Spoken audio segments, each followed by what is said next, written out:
Om Brahmanandam Paramasukadam Kevalam Gyanamurtim Tandvaititam Gaganasadusham Tattvama Shadi Laksham Ekam Nityam Vimalamachalam Sarvati Sakshi Bhutam Bhavatitam Trigunarahitam Sadgurun Tanamami Om Shantihi Shantihi Shantihi. We salute the leader of our souls, through whose grace our ignorance is dispelled, who is beyond good and bad, pleasure and pain, life and death, and all other pairs of opposites. We recognize that one as the only witness to the changing phenomena of this universe. May we, through that grace, go beyond darkness and delusion and realize the truth in this very life. Om, peace, peace, peace. May peace be unto us, may peace be unto all. Om, Hari Om, Hari Om, Hari Om, Tat Sat.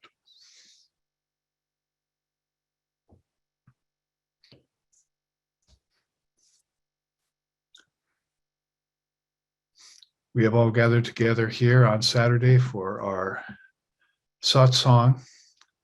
Sometimes it seems like we measure our weeks by Satsang. One week ticks by, another one comes, then another ticks by, because we're all floating in this cycle of time, which is interesting to contemplate because one can think beyond time, because the mind has the ability to do that, or think outside of time, and then become closer in knowing that cycle of time to be something that souls enter into when they become embodied.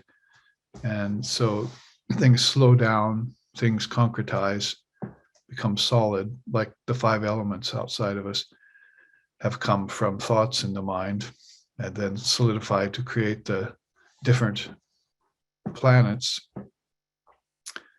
in the perspective of the mind-only schools. And in that way, we can contemplate space. So we see that space and time are two great cosmic principles. That if we withdraw ourselves from just the mundane or the superficial or the surface, or even just the relative matters of life, that one can plunge oneself deep into this sense of divine reality. And sometimes that takes place in a fit or a start of realization. Other times it takes place in a reckoning where you realize that you're in a predicament in the embodied condition. And that will lead to a day of reckoning with Yama, the Lord of Death. And then you have to contemplate birth, life, death, and then inevitably rebirth too, inside of the Vedantic sphere of thinking. And it all starts with this name and form that is so endearing to people who embodied here. And then inside of these names and form, using time, we travel around in space, and cause and effect accrues. So those five things have been known as Maya: Nama, Rupa, Desha, Kala, and Nimitta. So I received emails yesterday and today about people who are traveling around.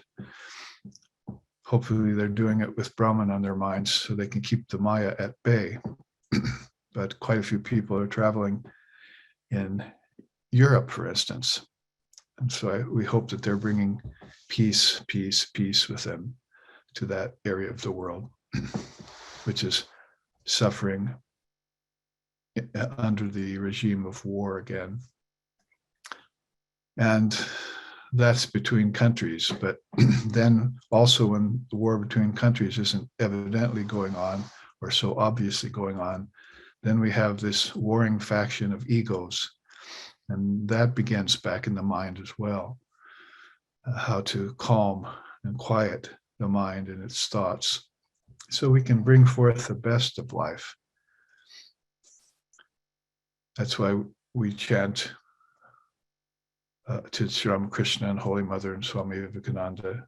They are masters of life and remover of the misery of the devotees. May they accept our profound salutations. And in that way, we can enter into something that transcends time when we put our minds on the Dharma, like here at Satsang. And we can learn together, or maybe to follow the tradition more specifically, we can relearn, because Vedanta and yoga hold that perspective that all knowledge lies within you. And I think that was what Jesus meant too when he said, the kingdom of heaven is within you, because the kingdom of heaven, of course, is in the mind, and is a loka or an Akasha made of space, of thought space. It's a higher ether.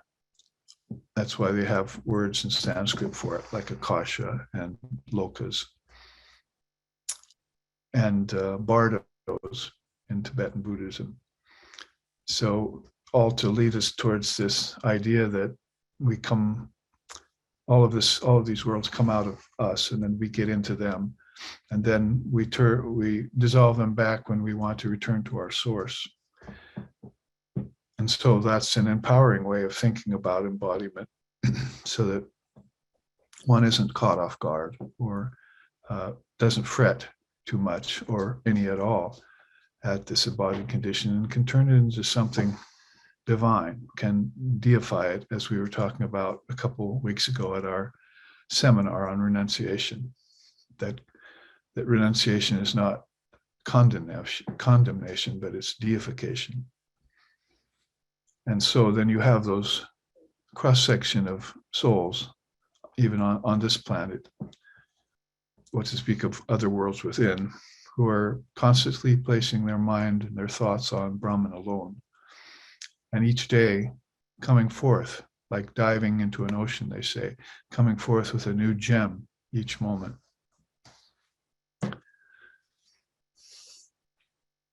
So that's what we're trying to do in Satsang, and we're trying to share these great insights, Dharma teachings, revelations,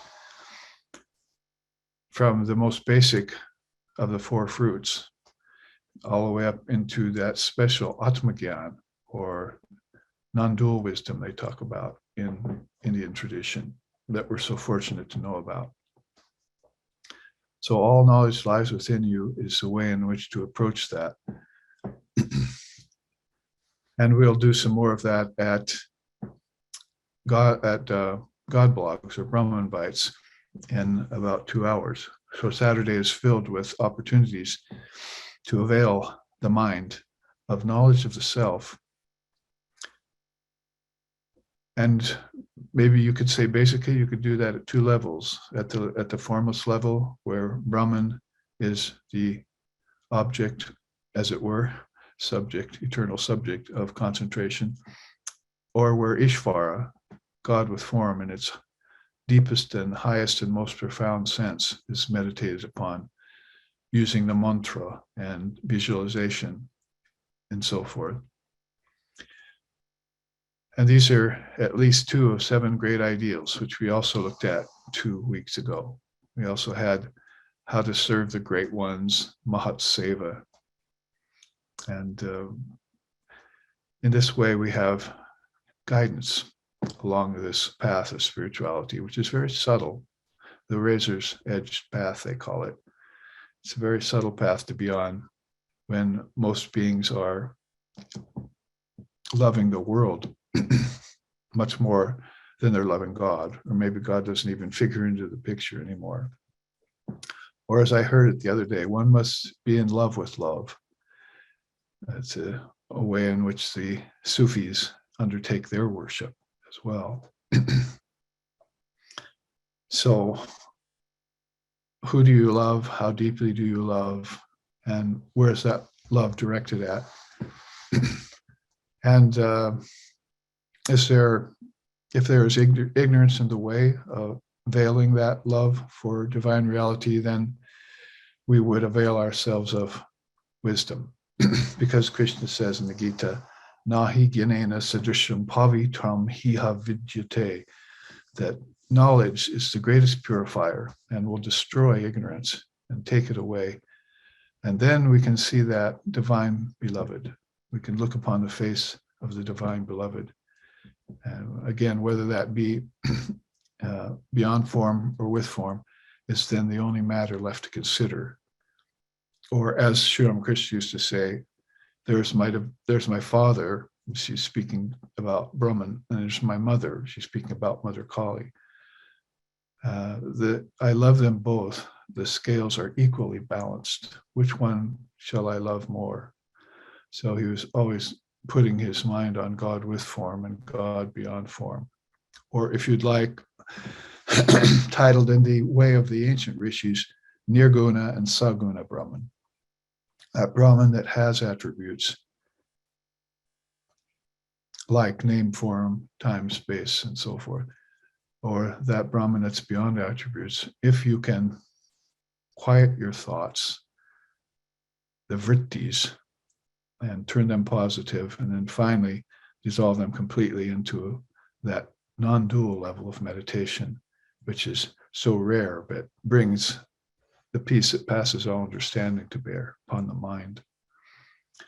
So I'm at any time waiting for anyone to jump in and say something about their week, about their studies, what they're reading, their meditations, and life lived there.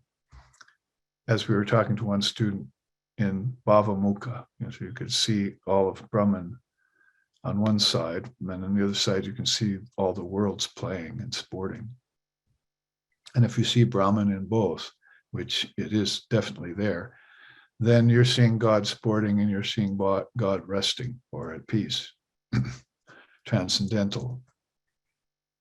So any of that is fair game for the Vedantist in an event like Satsang to bring forth and discuss with his fellows.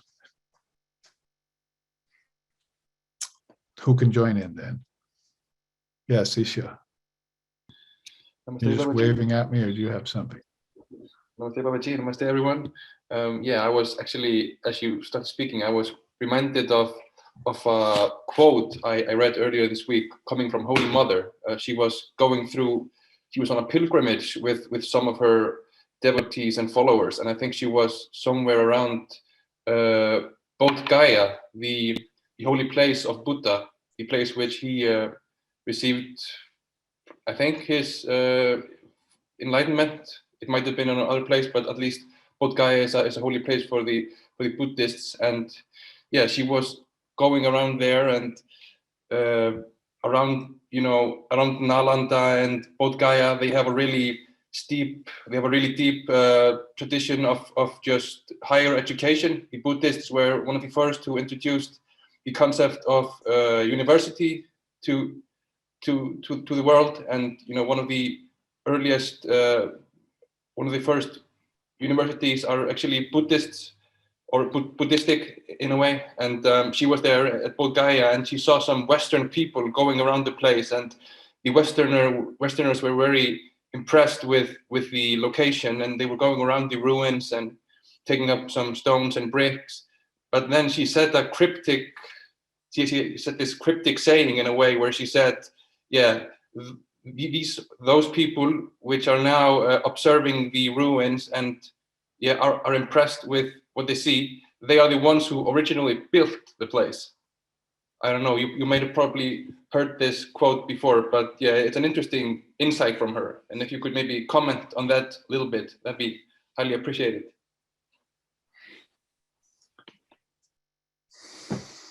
Well, who knows what great insight she was having at that particular moment. And because she would often say that sometimes there's this work to be done and Brahman has to disappear behind.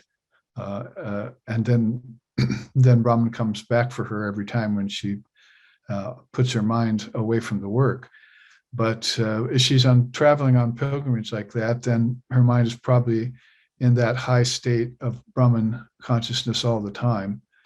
So she made many amazing statements from that level of consciousness before, Sri Ramakrishna bringing the Satya Yuga when he was born. That the Satya Yuga began again when he was here. And looking back and seeing some of his devotees as being participants in the play of Sri Krishna before, and seeing some of them as have been disciples of Christ before. So all of this is based on the continuity of consciousness, or the inseparability of consciousness. Again, it's just as we were just talking about meditating on Brahman, then these beings become accustomed or used to the truth, or the axiom of inseparability or indivisibility of consciousness. Everyone else is with a fragmented mind quite often, or a distracted mind, or a mind that's sometimes meditative and sometimes restless. They're not getting themselves used to that idea of the indivisibility of consciousness. So there can be things to be seen with the inner eye that will then pass them by. Or maybe it'll just occur to them briefly, and it won't seem like it has any foundation to it or any truth to it. But for these beings who are accustomed to higher levels of mind or consciousness, awareness we call it, then they'll have these insights as life flows by in front of their senses. So if the mind is again like on pilgrimage, like with her, then she's probably having she's having this smorgasbord, as it were, of thoughts of Brahman, that everything that's occurring to her all around is Brahman, and she doesn't have the weights of the daily village life, or having to feed people, or various things that she was doing when she was in her active state. So that leaves room for all of these higher thoughts to crowd in on the mind, to grace the mind. So based on the continuity of consciousness, how it's all pervasive, then she could see that these souls are visiting bodies and are having insights that they had before. And this was just kind of a reminder to them. It's much different than, you might say, people who come in a forgetful mode and just take a body in that mode of forgetfulness, and they don't know that their self, their Atman. So they come identified with the body and the senses, and the scenes, the outer scenes, the external world only. So they aren't putting forth any effort towards that. When I said earlier, one must be in love with love, it came on the heels of somebody I heard saying, I just want to live an ordinary life. They were talking about someone who had lived a very magnificent life, like Holy Mother. This person had just read about and seen this beautiful example of somebody living a spiritual life. And they were admiring it, but at the same time saying, I wouldn't want to live a life like that. I just want to live a very ordinary life.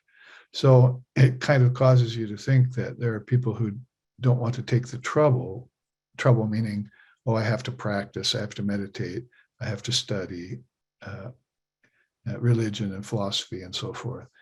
And so they're going to just want to come and busy themselves with outer circumstances of life and almost pretend Brahman away, like it doesn't exist, or hopefully hoped that they won't even dream about Brahman, or won't have any kind of spiritual experience that takes them out of that ordinary level of life, that gray little study of a lifetime, Vivekananda called it.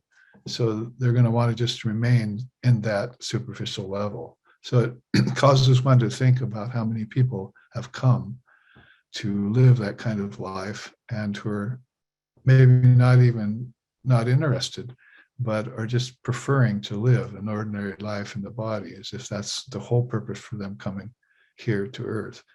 So we know that Sri Ramakrishna had made many powerful statements about how a man is born to live a spiritual life here on earth. and that would be the highest thing one could come to earth for. So then it gets you thinking about how rare and precious and few these beings are who have fallen in love with the Lord and bring that love with them into the body and into everything they do in every lifetime. And forgetfulness for them wouldn't be a possibility. They could never forget the Divine Mother and the Lord of the universe, nor could they forget their formless essence that we call Brahman or Atman. So in that state of mind, then, you'd see people like Holy Mother would be experiencing the ordinary events of everyday life in a very highly refined spiritual way, with her intellect sharpened and with her thoughts buoyant, and of course with her divine ego transparent, and with the mind one-pointed. That's the fourfold mind I just explained there. You see, buddhi, chitta, ahamkara, and manas. Those four aspects of the mind in a soul like that are going to be very refined and honed, and so they will see through the appearances, and they will see even through the river of time. And as they look into the river of time, since water is all connected along the river, as Sri Ramakrishna used to say that if you want to go to the Ganges, you don't have to go all the way to Hardwar up to the source. You can to Ganga Sagar, you can touch it all the way down Benares or even down in Calcutta if you want.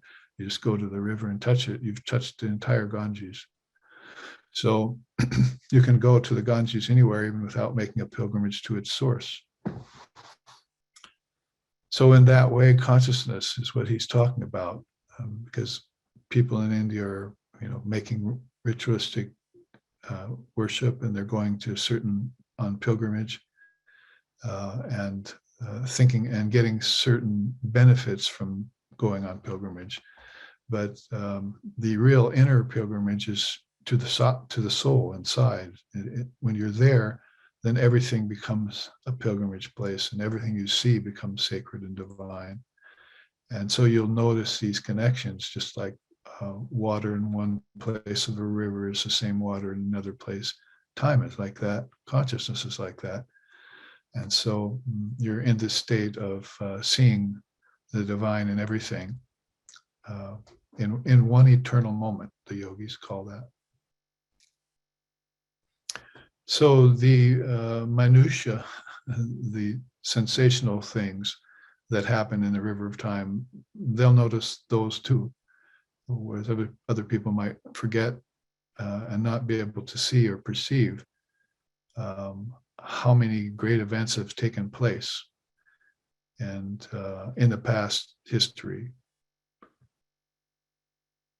Swamiji occasionally, when he came west, looked into the past and looked at people and looked at their past and told them what they had experienced. And in one case, one person was very amazed by his ability to look into her past and see where she'd been in other bodies. And he said, "Oh, it's nothing. It's a power that the yogi just acquires naturally. It's nothing really special to be touted or searched for, like an occult power. But it just comes to a person who's aware like that and keeps their mind on what we're talking about here, the indivisibility or the inseparability, which is the nature of consciousness itself." So that's why you take up consciousness and meditate on it specifically, and take it up and out of time and up and out of space, and see it as the underlying substratum of everything. And then as you do that, you see everything else that's with it. It's like picking up a velvet cloth and watching all the wrinkles disappear, or putting it back down and seeing all the wrinkles reappear. So all the wrinkles are in space and time and causation and so forth. But the cloth itself is one even mass of pure conscious awareness. So by becoming aware of the essence, you can then become aware of everything else that's passing in time, in the river of time. If people would put their minds on those occult powers themselves, and some of them do, and spend so much time doing it, then that would, of course, be a wasted lifetime, according to the great souls. It's better to concentrate on Brahman or the Divine Mother, and then let Divine Mother show you these things in the offing, you see, in the passing, rather than spend so much time just to get to them, because they're constantly changing and they're constantly recurring. So there's really nothing much more to find out about them, other than they're empty and they keep rising and then they keep falling. They keep rising and they keep falling. So you're putting all your time trying to figure out how they rise and fall, which is just random patterning. And so you waste a lot of time, never see the essence from which they come from. That's kind of a Buddhistic way of looking at it. The Praticca Samutpata doctrine of Lord Buddha. So that's why you don't focus too much on the hypnotic waves, see, that are rising and falling all the time. Try and see where they're rising from and what they're falling back into. Otherwise, it's rather hypnotizing, and it can take away all your time, better used for meditating on your own third eye, you see, or your own ability to see through things. You see the things instead of acquire the ability to see through them. And that's the benefit of concentration, or the sixth limb of yoga, dharana. The 5 limbs before it and the 2 limbs that come after it are benefited by concentration, as if that is the main secret of the whole thing, is to slim the mind down to just one beam of focus and put it anywhere you want, sort of like a laser. Prior to that, if you haven't done that, then you're still trying to master the limb of pratyahara and retrieve the mind out of that wash of phenomena that is going on all the time, past, present, future style. But when you become concentrated, past, present, and future all become the eternal moment.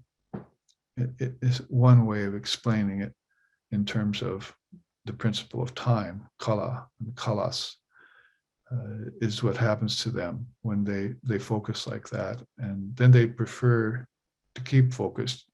You see, in the case of most people, if they attain focus, a kind of samadhi, or samyama, or some great vision comes to them, their consciousness all of a sudden gets focused because of a combination of good karma and right timing and so forth. Then their mind is suddenly getting focused from an unfocused place, and then they see that vision. They're not used to it, so they quickly retreat from it, and then they come back later and say, that was an amazing moment. But the seers are exactly the opposite. They've attained concentration, and now they're looking towards meditation with eyes open and eyes closed, as Holy Mother would say it, speaking about her. Does God exist only when eyes are closed and cease to exist when they're open, she said. So you get that meditation all the time level of consciousness that takes you into samadhi. And that samadhi isn't a samadhi which they back away from because it's too intense. And they prefer to keep their mind focused like a laser, and like a torch that can burn through metal. You know, if you don't see people changing your muffler in your car, how they'll get the torch and light it. First it won't burn metal, and then they'll adjust it, and it becomes a white hot laser, and it can cut right through metal. just in an instant. So their minds have become focused like that in terms of time, space, name, form, karma, cause and effect, history, future, all of those things. And they're busy cutting through Maya all the time. That's like their occupation, or you might even say for some, their natural state of mind is just laser-like. And it's an intense level of consciousness, no doubt, and people have to work up to it to be able to hold it for any length of time, like on a scripture. If you can hold that kind of concentration on page 1 of the Gita all the way to the end of the last chapter, and have that kind of concentration over a period of time, then of course you will have gleaned out of the Gita the essence of that great scripture, and probably along with it the essence of Sri Krishna, and he will be with you. And they say that about the mother scriptures. If you can read one of the mother scriptures, there's only 2 or 3 of them in the world, in India, but if you can read that entire scripture with full concentration, then of course, then you get endless merit from that in lifetimes to come too, should you need it. So that's the benefits of one-pointed awareness or one-pointed consciousness. The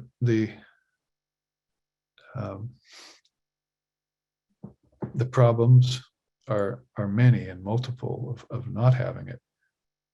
As people are suffering, falling out of balance all the time, and then losing their peace of mind, and then everything's a calamity, everything's a type of suffering or misery comes their way, if not directly, then in potential possibilities every day of falling into that suffering as you see in the world today. So the world is a good teacher that way. It's a good example of how the mind can either be focused or not, and what the benefits and the drawbacks of those 2 possibilities or options that you have to do with your mind, what they are, what they amount to for most people.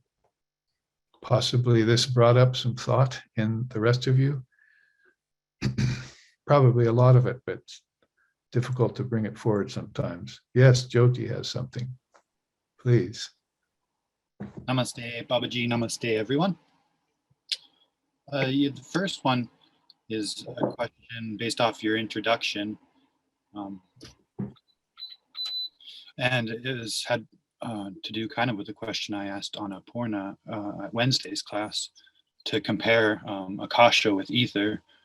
And you touched on it a little during your introduction, but bringing up space and ether too. Was just looking kind of for even more clarification, I guess, across all 3 of those terms. If ether, it is more pregnant with the ability to, I guess I would just look for more clarification on those. And then a second question, more from my practice, and I think I've kind of asked this in different ways before. During the recitation of Om, towards the end of our practice,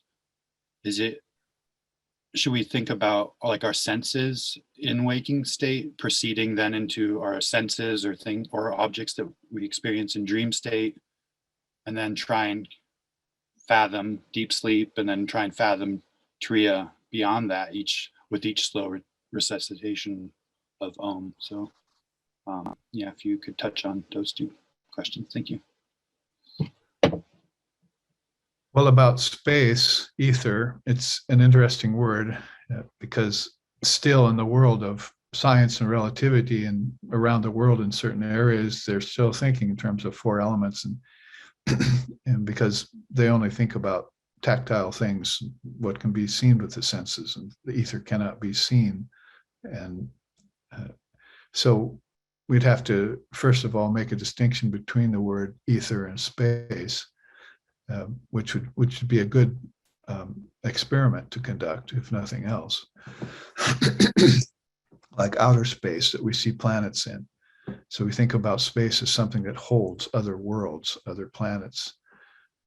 ether, when you're thinking about that, you're thinking about one of the five great elements, the Pancha Mahabhutas. So you start with, in yoga, for instance, and Father of Samkhya started us out in this direction. You start with earth and you dissolve that into water, and then those two get dissolved into fire, and those three get dissolved into air, and those four then get dissolved back into ether. It's the way in which you meditate and dissolve or involve yourself. You dissolve everything that's external while you're involving yourself back to your source. So this is a well-known form of meditation, and several different meditations come out of that. But you think of everything that has to do with earth and water. So for water, you'd say, well, gee, it has, it's solid. It can be solid as ice. It can be gaseous. It can be liquid. So, I mean, there's more to just water when you look at it, even as the element itself.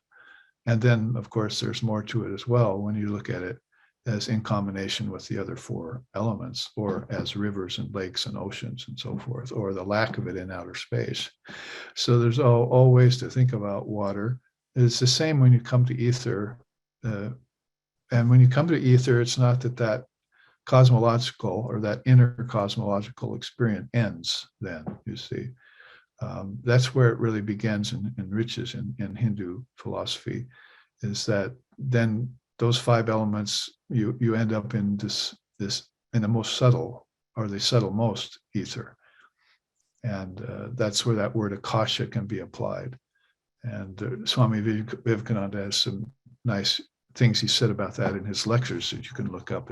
Annapurna was using some of those in her class recently, and will continue to use some more of them in the coming class that she'll give on it.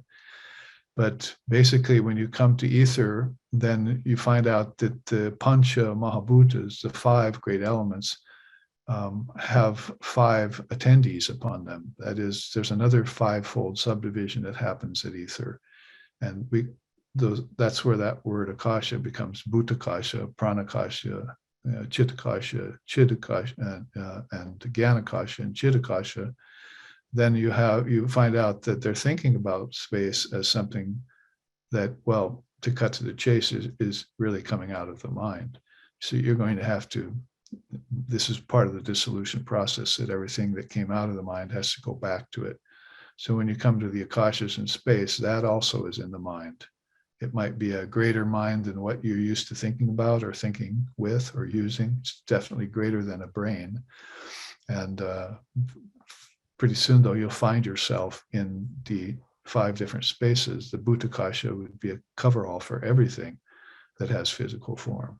So all the other four elements that are made, that make up other forms in outer space, are contained in that one word, Bhutakasha. So you've got now a coverall term for everything that has form. And then that's then to be dissolved back into the Pranakasha, where you begin to see that everything that moves and has energy, including the mind, the brains that think, down on these, in these Akashas, down on these lokas that were created that were put together as a foundation of five elements for human bodies made of five elements to gad about on. You see, it's the whole thing is flowing out of this Pranakasha, and that the energy that's carrying even consciousness to the forms is the work of prana. And then there's a psychic prana, of course, that's involved in that, which we've talked about, which Swami Vivekananda also brought forward, the power of our thoughts. That's going to be very important, both to see outward and to see inward. It's really pretty much connected to what we were just talking about with Isha's question. So this external and this internal are seen from the station of one inseparable, immovable consciousness, which is yourself, which is the self. And so it can look outward and see all the worlds, and it can look inward and see the light from which all the worlds come from, if you want to put it very simply, maybe a little bit too simply. But anyway, on this inward trajectory, then you're going to come to these other Akashas. the Chitakasha is a space of thoughts. The Gyanakasha is a space of wisdom. So you find out that wisdom not only has an existence, but it is existence. It's the closest thing to existence you can get to. And so you begin putting it together that all these worlds are made out of wisdom, in essence, that wisdom has been their primal cause. Like Adi sa samyoga nimitta hetu paras trikala takala pidrista. The beautiful chants that come out of the Upanishads tell us this, that time and everything else comes forward out of the heart. And you should meditate upon the self as resting in the heart. And so you're working your way back through the different fivefold combinations, cosmic quintuplications, we call them, to these finer and finer levels of your own consciousness, and until finally even intelligence can't last, and you get to the Chitakasha, the space, the open space beyond everything, the space of consciousness itself, if a term like that could be allowed. But you'd have to keep words like borderless and boundaryless and all pervasive in mind when you put your intelligent thought upon a principle that's beyond that, but that actually goes beyond intelligence. So you're going to have to hold these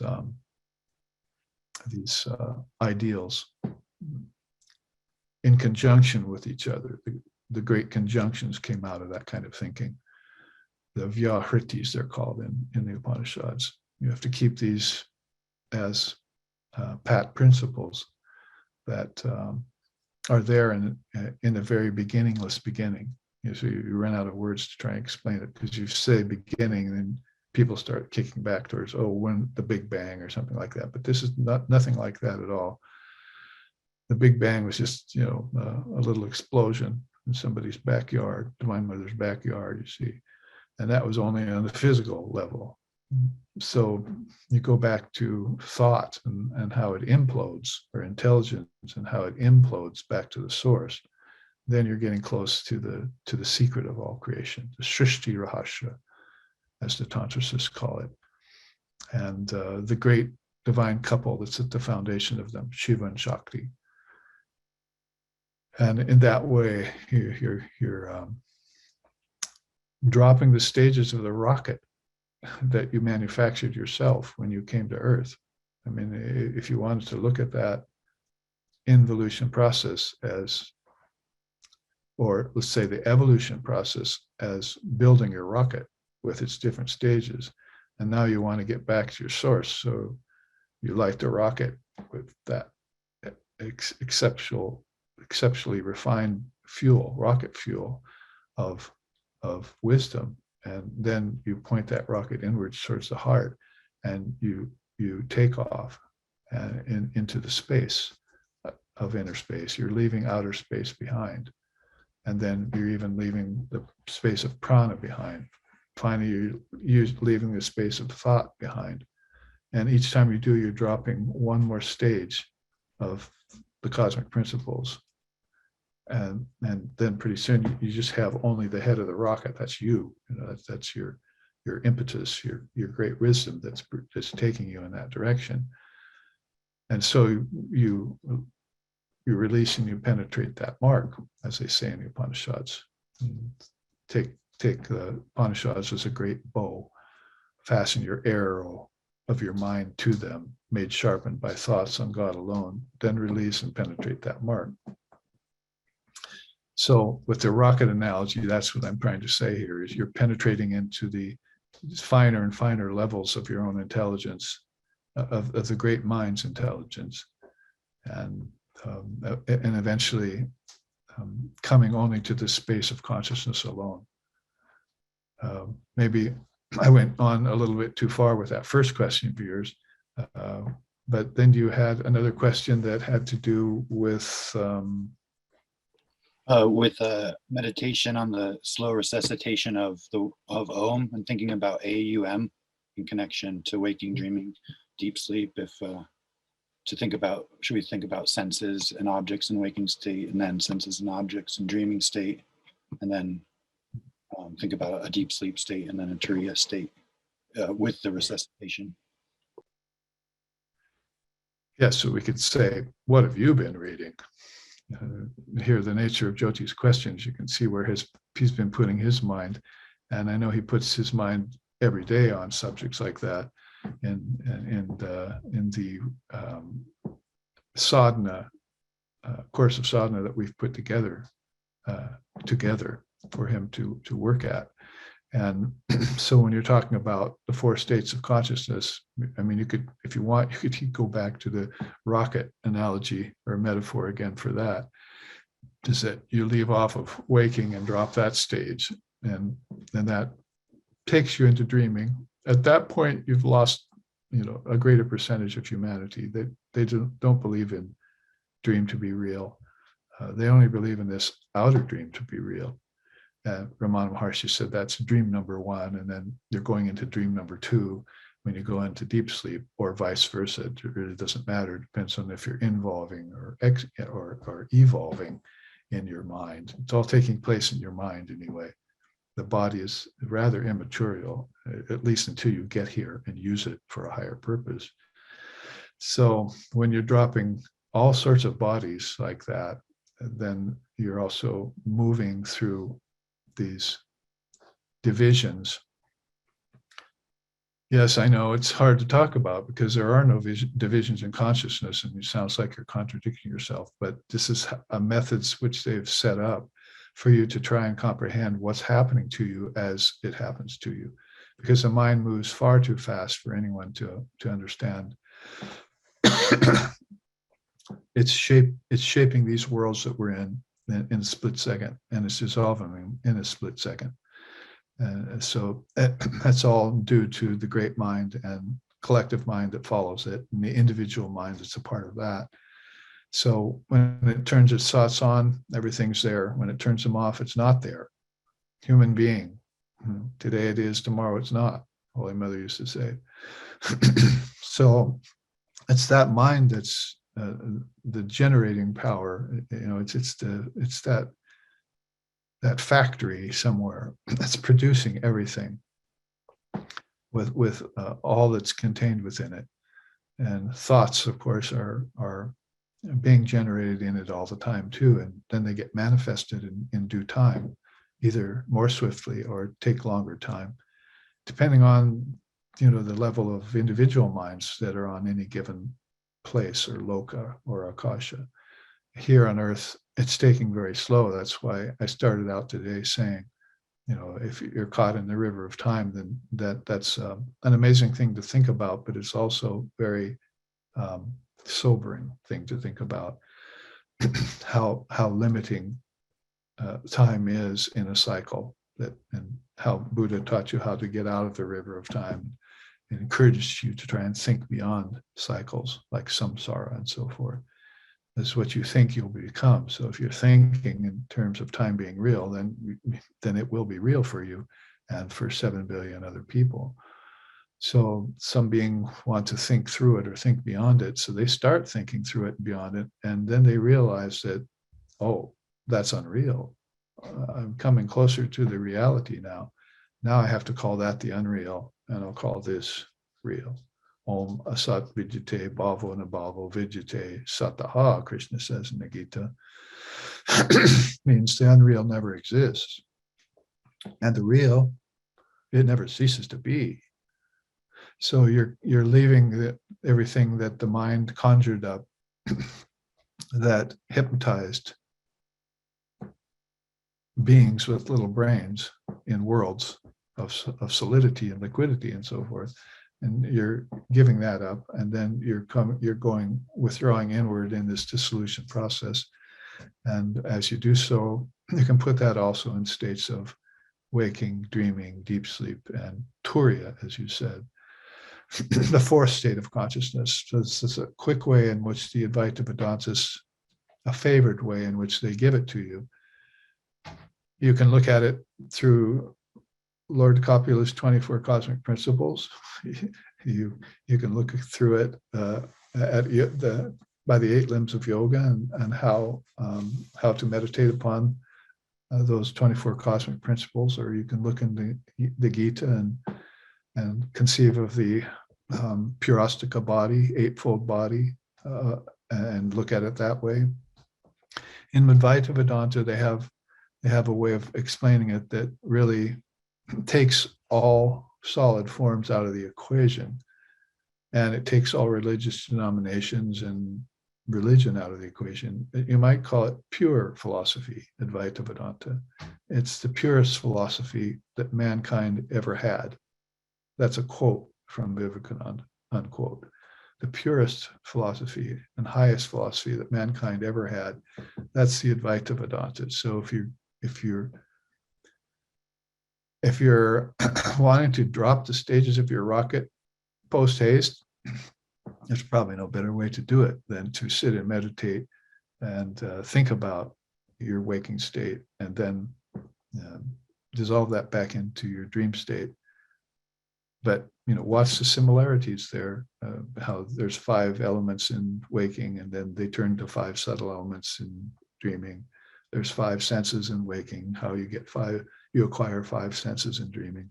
So you keep that in mind, so that the ego won't discount those things. Oh, that's just a dream, like most people are thinking, right? So, but dreams in Sufism or dreams in other religions are very profound, have great significance, and need to be followed just as surely as you would follow Jesus to heaven, or just as surely as you would follow the 24 cosmic principles back to the Purusha.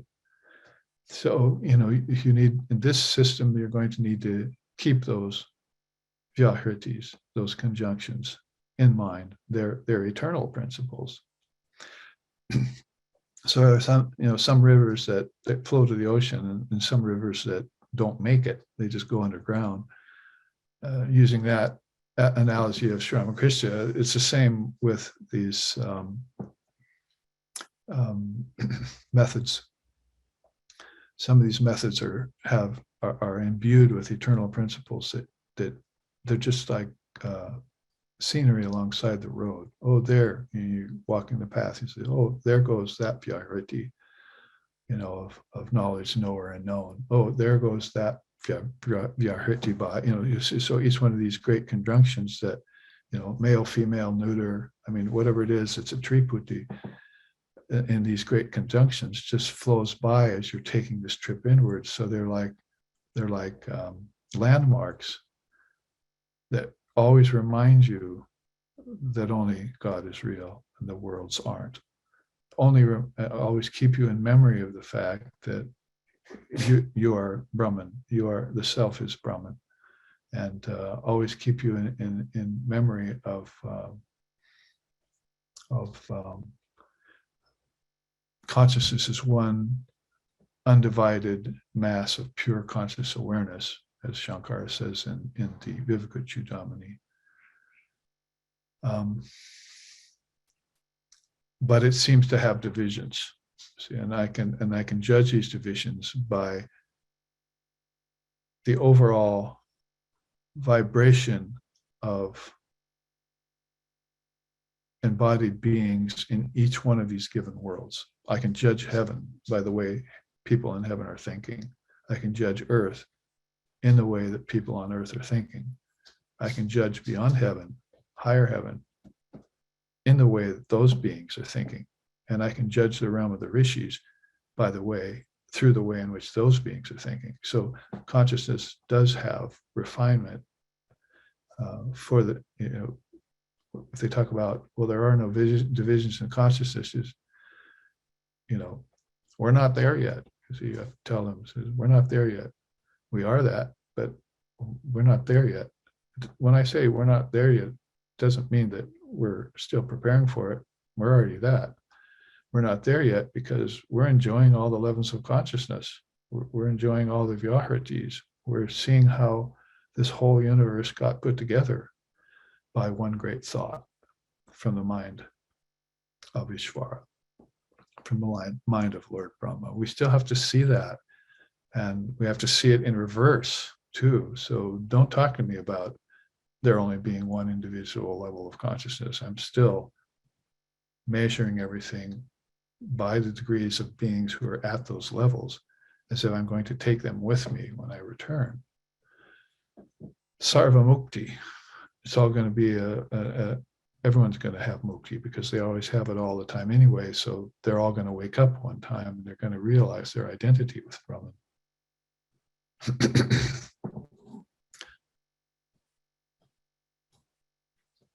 So then waking into dreaming, those two into deep sleep and those three into Turiya would be a way of fast forwarding, as it were.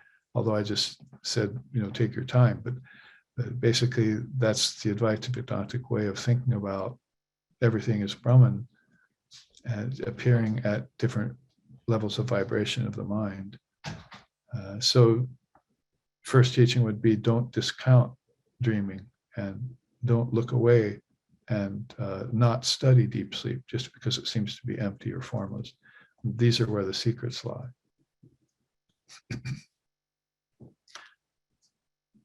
So masato ma sadgamaya, tamaso ma joytirgamaya, mrityur ma amritamgamaya, abira mayeti, rudrayate dakshinam mukam, tena mam pahinecham om shanti shanti shanti. Lead us from darkness to light, from lower truth to higher truth, from the unreal to the real, and from the illusion of death to eternal life.